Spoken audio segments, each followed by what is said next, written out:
Good morning. I'm David McGard. This is Property Value, where I talk about commercial real estate focused on South Florida. And today is May 5th, Cinco de Mayo. Cheers to you all. Have a safe weekend. Well, it's only Thursday, huh? I always say have a safe weekend on Thursday. I don't know. I guess I live a 4-day week. What can I say? So, big news happened yesterday. This is from CoStar Insight. Fed follows through with the biggest rate increase since May 2000. Powell seeks to reassure public, claims Fed has necessary tools to bring inflation under control. This is by Christine Cooper, CoStar Analytics. In a unanimous decision, the Fed's reserves policy setting committee boosted interest rates by 50 basis points or half a percentage point for the largest increase since May 2000 as it seeks to tackle inflation. The decision sets the overnight lending target rate for banks to between 0.75% and 1% and follows the Fed's initial hike of 25 basis points at its meeting in March. The central bank also said it will begin to trim its balance sheet of treasuries and mortgage-backed securities on June 1st. Taken together, the tightening action marks the Fed's most aggressive monetary stance in decades as inflation has reached a 40-year high. Federal Reserve's chairman, Jerome Powell, opened his post-meeting press conference, the first time it has been hosted in person since the pandemic's onset, with a statement to the American people offering reassurance that the Fed recognizes the inflation is too high, but is inserting that the Fed Open Market Committee has the tools to fight inflation effectively. In its statement, the Fed noted that ongoing increases will be appropriate, said Powell, suggested that hikes of 50 basis points were likely at the central bank's next two meetings, while noting that there remains a great deal of uncertainty in the economic environment. The Fed's statement included references to both the war in Ukraine and COVID-related shutdowns in China manufacturing centers as risk, which have contributed to escalating prices of food and energy, exacerbated disruptions to supply chains. The Fed's process of quantitative tightening would target a reduction of Treasury holdings by $17.5 billion and of holdings of agency securities by $30 billion in each of the next 3 months, rising to $35 billion and $60 billion, respectively, per month thereafter. Its balance sheet reached almost $9 trillion as the Fed intervened in markets to support the economy during the pandemic. The announcement of the rate hike came as no surprise, as Fed governors have been broadcasting their intent to tighten policy further. Powell in all but promised a 50 basis points increase, while at an event last month, the Fed has been seen by many as too accommodative, acting too late, and there are those that have suggested it must now be far more aggressive at monetary tightening in the coming months to achieve price stability. Aggressive rate hikes, however, come with the risk of slowing the economy too much and tipping it into recession. The economy contracted in the first quarter of 2021, and with gross domestic product growth falling by 1.4% in the Commerce Department's advanced estimate. This was largely because of the companies allowing their inventories to run down after stocking up in the second half of last year ahead of the supply chain disruptions and a drop in the net exports as imports surged. But in the response to several questions about the possibility of the falling into a recession, Powell reiterated the committee's position that the economy is on a very strong footing given the strength of household spending and businesses' fixed investment, and that it is well positioned to tolerate tighter monetary policy. So we'll keep a good eye on this and we'll see what's going to happen. But the Feds are doing what they said they were going to do, tightening it up, trying to decrease that inflation rise. All right, so moving on. This is from the South Florida Business Journal. Speaks of what's going on this weekend in Miami. Big deal. Miami's moment. South Florida's go big approach to Formula One ready to be on display. This is an article by Brett McCormick and Adam Stern. So it says, when Dolphins owner Stephen Ross first pursued a Formula One race in 2017, the vision was to match the glitz and glamour of Miami with the global power and prestige of F1. creating an in-demand event that would rival Super Bowl preparations and produce high prices for ticketing and hospitality. Boy, they sure have done that. I looked up the prices myself. Woo, 3-day price. I think it's around $1,600. It's a lot to watch a car go around a track. But I guess it's all about the energy, the sin energy when you're there for 3 days and qualifying and seeing these big groups and Ferrari and Mercedes, Red Bull. Yeah, whatever. The wait is over as inaugural Crypto.com Miami Grand Prix is what it's called. Gets underway this Friday through Sunday on the campus of the Dolphins Hard Rock Stadium. A crowd of 85,000 is expected to attend, roughly 70,000 fans and 15,000 hospitality guests, including a slew of A-list celebrities, athletes, high net worth individuals, and sports business executives. Organizers kept capacity lower than what could have been sold to ensure a proper fan experience with smooth ingress, egress, and short lines for concessions and bathrooms. Grandstand and premium seating is gone, but a sellout has not yet been announced. General admission tickets, what's called a campus pass, are still on sale, $500 for race day. Given how many people want tickets, event CEO Richard Cragen said that team has been adding seats options in recent weeks rather than declaring a sellout to make sure we're meeting demand all along the way. And there are options available right up until the gates open.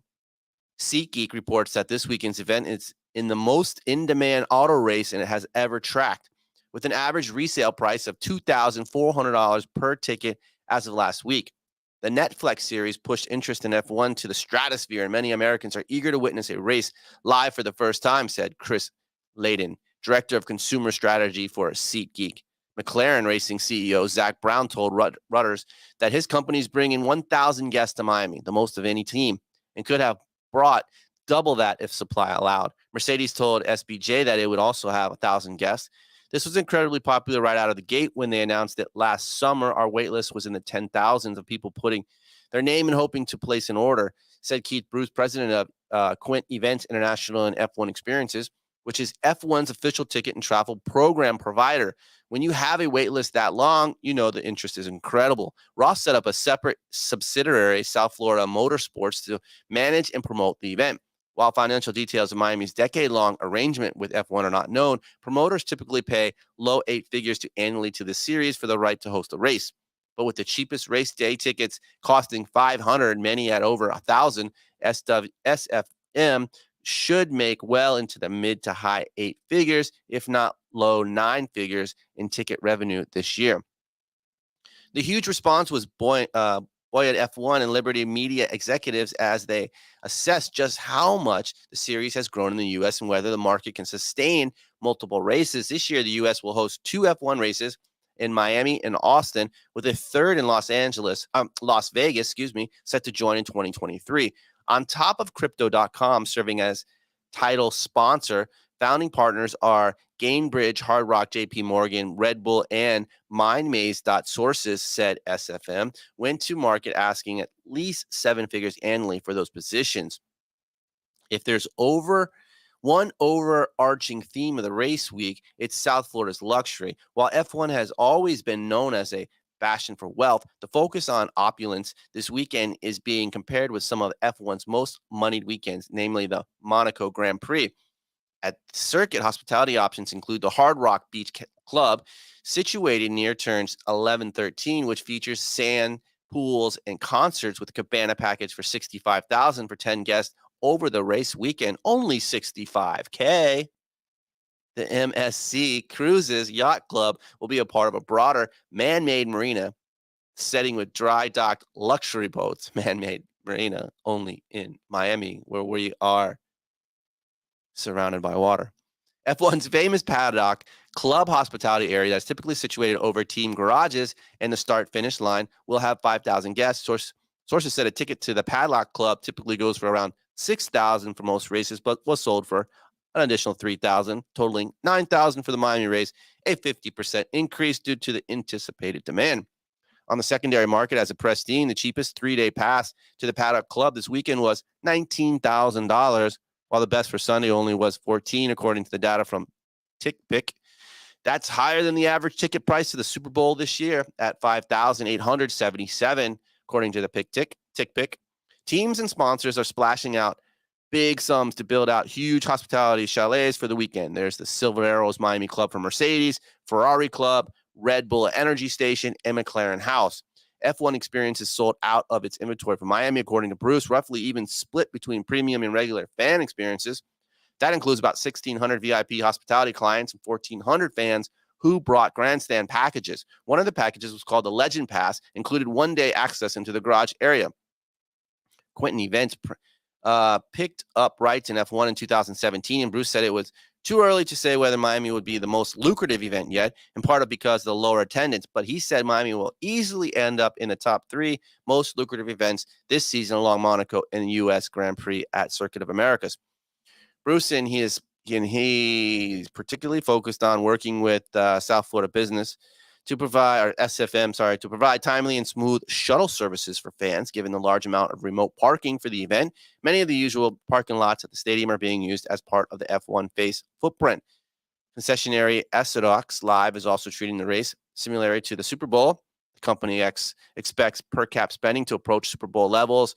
The most recent Super Bowl hit 167, and Sodox Live is bringing in 75 managers from its markets across the country to assist in the effort in Miami.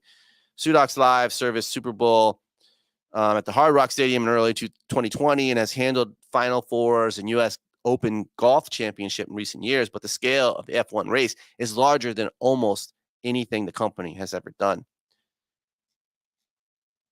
So the primary challenge is logistics, especially with 98% of the structures temporary. Williams and his team built out the operation at the same time the structures were going up. So simple things like assessing power sources could be trickier than normal. There are a lot of moving parts, all the things that could go into creating what's going to be this small city on an event weekend, said Williams, making the premium areas of the small city feel substantial and luxurious, not just like a tent city. It's another challenge, but the organizers have some experience with that through the Miami Open tennis tournament, another sport that features high-end international guests in its temporary setup.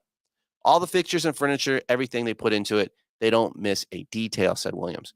We've got a really good look to it, and we add the feel to it at the end with the food and the beverage. So there you go, F1 in Miami, starting tomorrow up to Sunday to the race day. It's going to be a big bang, a lot of money being made. So last article for today. Real Deal REIT's earning rose substantially in the first quarter compared to same period last year. This is National News by Catherine Calgras. National News, let's talk about Starwood. Barry Starlight goes a little something like this. Barry Starlight's confidence in Starwood Property Trust was on full display before analysts on Wednesday. He explained that even a loan on a property that burned to the ground is expected to be fully repaid. The loan backs some ranch in California, which was destroyed by a fire in November, but the land is for sale, expected to trade for substantially more than the remaining loan balance. Sternlight said he has opened his remarks during the Real Estate Investment Trust first quarter earnings. The billionaire chairman and CEO of Starwood also offered his insights on the market. He predicts overall demand will slow. He's expecting a recession, but not to worry if you are a Starwood investor, he said. The Real Estate Investment Trust has an average 57% loan-to-value ratio for its portfolio of loans, a strategic repeated. That means it's not over-leveraged. Usually when you get a loan for your single-family house, the bank's giving you 80%, you put 20% down. Hell, if you're a first-time buyer, you can put 5% down, and the bank puts the 95% down. But that means you're severely leveraged. Barry's saying that their fund is only 57% loan to value. So it can take its ups and downs and the volatility in the market. He goes on to say, it would have to be complete wholesale destruction of the economy to really dramatically injure us, with the demand destruction that would empty office buildings or cause unemployment to skyrocket and wage growth to cease and reverse, Sternlight said. At this point in time, consumers have purchased everything they need, are traveling and spending the last of their stimulus savings. Employees who quit their jobs are rejoining the workforce, he said. Echoing previous earning calls, Sternlight touted that the strength of Starwood's 15,000 unit affordable housing portfolio in the North and Central Florida, where rents can't go up and are rising as median incomes increase. He said Starwood is the largest owner of apartments in the U.S. with 115,000 units. Multifamily is having an incredible run, Cap rates will be under pressure if rates keep rising, but rental growth is so strong, it's overwhelming any issues with rising interest rates. He also touched on the supply chain, saying that he doubts much of what is in the pipeline will ever get built, and if it does, it won't be completed on time. There is no project I'm aware of that is delivering on time, on budget right now, either here or in Europe. Those are big. It's a big statement. He said, citing an unnamed developer building a residential project in Miami who's 1.5 years late in delivering it because of supply chain issues. Greenwich and Miami Beach-based Starwood reported $324 million in the first quarter earnings. That's $1 a share, up 191% from the same period 2021. The REIT reported $294 million in revenue for the first quarter, up 2% from $287 million in the same period of previous year. And the company's stock rose about 1% to $24.20 per share as the market closed Wednesday, compared with opening price of $23.90. Stern pointed to nuances in office markets around the country. Miami will likely be overbuilt shortly, while Dallas, Austin, Nashville are all really powerful office markets, he said. And in weaker markets like New York, good assets are leasing and leasing quickly at great rates, but commodity assets are having a harder time. Retail is obviously still a four-letter word, he said. This is an improvement from November 2020, when he said all real estate was a four-letter word in the capital markets. Regarding hotels, occupancy and rates are up, but not in San Francisco. San Francisco is the worst hotel market in the United States by 1 million miles and probably will remain very challenging, he said. He also addressed how he is reminded about the dot-com bubble with a current tech correction that feels bad. Starwood, he said, is a great place to park cash right now as tech world melts down. You're seeing this fantasy explode, but we're just boring. We just pay our dividend and continue to execute our businesses. We are a sea of stability in the world that's extremely volatile. Increases in interest rates only help us and help our returns. Well, there you go. Barry saying to park your money in Starwood REIT, and the tech world is melting down. Miami is overbuilt with office. Retail still a four-letter word. There you go. Thanks, Barry. Let's see what's going on with the Wall Street Journal markets. 10-year Treasury note, 2.936, still hasn't hit that 3%, and we're not really hoping that it hits it. But we're watching it. Trying to see if I got the 30-year. Let's see if I can bring up the 30-year real quick. 30-year U.S. Treasury.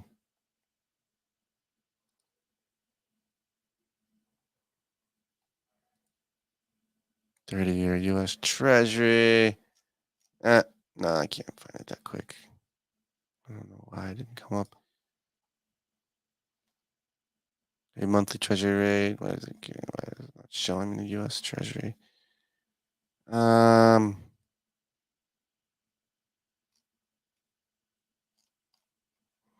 Yep, don't know. Anyway, today's the national mortgage rate trends for today, Thursday, May 5th, 2022. The average rate for a 30-year fixed mortgage is 5.48, up 6 basis points over the last 7 days. Even if you're in the market for a mortgage refinance, the national 30-year fixed refinance rate is 5.45, up 3 basis points over the last week. Meanwhile, the national 15-year fixed refinance is 4.75, increase over 8 basis points over the last week. There you go. I'm David McGard. You've been listening to Property Value. Thank you. See you tomorrow or next week. Bye.